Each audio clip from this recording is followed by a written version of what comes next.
இன்றைக்கி நம்ம லஞ்ச் பாக்ஸுக்கு என்ன சமையல் செய்ய போகிறோன்னா, கருணக்கிழங்கு தான் இப்போ நம்ம வீட்டில் இருக்குது. அதனால் கருணக்கிழங்கு எடுத்து ஒரு கிரேவி மாதிரி தான் செய்ய போகிறேன். ஈஸியாக செஞ்சிடலாம். அதுக்கு சின்ன வெங்காயம் போட்டு செஞ்சால் சூப்பராக இருக்கும். ஆனால் சின்ன வெங்காயம் உரிக்க எனக்கு டைம் இல்லாதனால ஒரு பெரிய வெங்காயம் எடுத்திருக்கேன். அதை கொரகொரப்பாக மிக்சியில் அடிச்சுக்கலாம். அப்புறம் 2 தக்காளி எடுத்திருக்கேன். இதை கருணக்கிழங்கு நம்ம ஃபஸ்ட்டு புளி போட்டு வேக வச்சிடலாம். புளியந்தலை இருந்தால் போட்டு வேக வைக்கலாம். அப்படி இல்லைன்னா நம்ம வீட்டில் இருக்க புளி போட்டு வேக வச்சுக்கோங்க. ஒரு 4 விசில் விட்டு எடுத்துக்கோங்க. எண்ணெய் ஊற்றி கடுகு, சோம்பு, வெந்தயம் இதெல்லாம் பொரிஞ்சதும் நம்ம அரைச்சி வச்ச, அதாவது கொரகொரப்பாக அரைச்சி வச்ச பெரிய வெங்காயம் போட்டுக்கோங்க.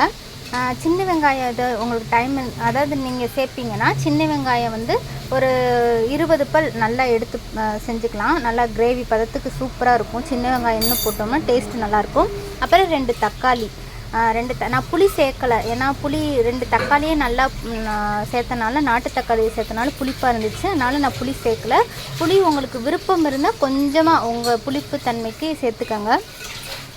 இதெல்லாம் நல்லா வணங்க விட்டு குழம்பு மிளகாய்த்தூள் இல்லைன்னா புளிக்குழம்பு மிளகாய் பொடி உங்கள் காரத்துக்கு ஏற்ற மாதிரி சேர்த்துட்டு நம்ம அதாவது பச்சை வாசனை போகிற வரையும் கொதி விட்டுருங்க.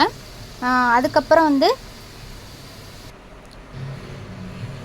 நம்ம வேக வச்ச கருணக்கிழங்கை எடுத்து அதோட போட்டு நல்லா ஒரு 1/4 மணி நேரம், இல்லைன்னா அந்த பச்சை வாசனை, அந்த மிளகாப்பிடி எல்லா ஸ்மெல்லும் போகிற வரையும் நான் வந்து எவ்வளோ நேரம் வச்சேன்னா ஒரு 20 நிமிஷம் ஸ்லோ ஃப்ளேம்லேயே வச்சு இது பண்ணனால நல்லா அந்த மாதிரி சுண்டி வந்துருச்சு. அப்புறம் காய்க்கு என்ன செஞ்சேன்னா பீட்ரூட்டு தான் இருந்துச்சு. பீட்ரூட் பொரியல் பண்ணாமல் நான் பால்கோவாவை பண்ணிட்டேன். பால் நிறையா ஊற்றுனனால நல்லா பொங்கி வருது பாருங்கள் பீட்ரூட்டுக்கு. இந்த கருணக்கிழங்கும் நல்லா அந்த மாதிரி கொதி விட்டு சுண்டி இந்த ஸ்டேஜ் வரவும் இறக்கிருங்க. சூடாக சாதத்துக்கு பிரட்டி சாப்பிடும்போது அவ்வளோ சூப்பராக இருந்துச்சு.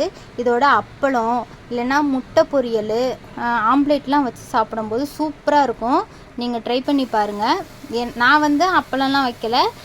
இந்த பொரியலும், அதாவது இந்த பால்கோவாவும் கருணக்கிழங்கு கிரேவியும் தான் வச்சுருந்தேன். நம்ம லஞ்ச் பாக்ஸ் ரெடி ஆயிடுச்சு. நம்மளும் ரெடி ஆகிட்டு கிளம்புறோம்.